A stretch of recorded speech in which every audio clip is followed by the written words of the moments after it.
Pure energy, ocean, forever's midnights.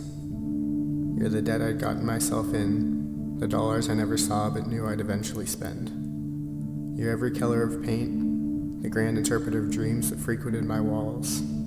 You're the dates I never went on, the cause of a rational heartbeat. You're the allure of perfection, a glass mosaic held in the teeth of a junkyard. You're the promise wise men don't believe and that the God-fearing would never trust.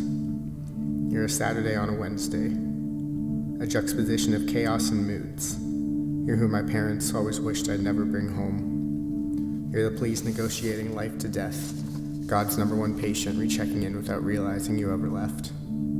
You're the passport to treachery in a cheery waiting line, and I want nothing to do with you, though I think of you all the time.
Last year, you were flower, purity kisses, artful and demanding. I was fall, chalk moons, music and taciturn.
I just want to be alone, lost too long ago in this place. I answered the night's call where I saved you a smoke just in case. You rallied inside with the others. I loved you for that touch on my shoulder. It all gets better with time. Wish I wasn't giving up on getting older.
To my grandfather, I admit, I don't think of you as often as I'd like to. Perhaps I need more pictures of you within my house. However, when you do stroll into my psyche and board a canoe atop the stream of thoughts, I always find the time to think back fondly. To think back to arm wrestling matches and you treating me to ice cream, that vanilla bean flavor that always had a hint of frostbite. I do recall you catching my leg with your cane, and how you'd alternate playing tug-of-war over it with me and the family dog. I remember you calling out at Christmas ordering who to get the next present, even though you always bought us kids the exact same thing. Luckily, it was something I was too young to notice. My gifts pleasantly caught me by surprise. You were a grandfather of kindness. Sitting out back in your chair, you fed the squirrels on your lap. You were a teacher of bad words, as well as one who shined brilliance in front of a chessboard. You were a man who read the paper with his earbuds turned off, yet you never forgot to share the funnies. You were the grandfather I'd see on Sundays, the one we'd visit after church. The grandfather I visited in the hospital who could always give a charismatic smile even as your body fought sternly that wretch known as cancer. Seeing you there, I was more than scared. Fear glazed on love. I was glad we'd visit, at least looking back I am. Not just because my brothers and I rascaled on wheelchairs those clean white halls, but because I'm glad to have seen and known you as much and little as I got to. Whether it was the TV in your white room or the big black box at your home, you'd make me giggle as you rooted for the good guy. Hit him again, he's Irish.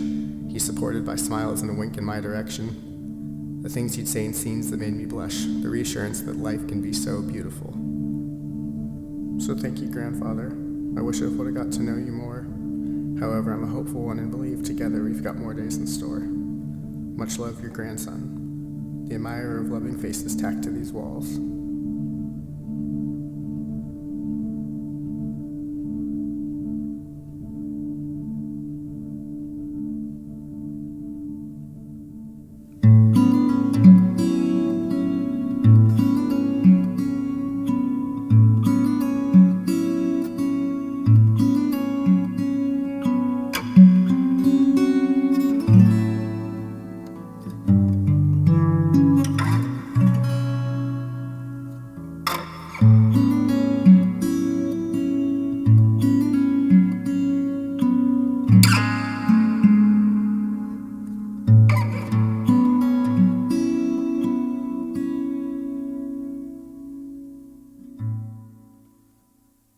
Here's to simplicity. I read some Cohen in the night, but thought of Aunt Carson and thought of life. I waited for sleep and drank some tea, wondered when night'll overtake me. I'm still quite healthy, just lacking sleep, but I see no Sandman and I hear not a peep. So here's to reading and here's to joy, to a book of sad poems, which I'm happy for more.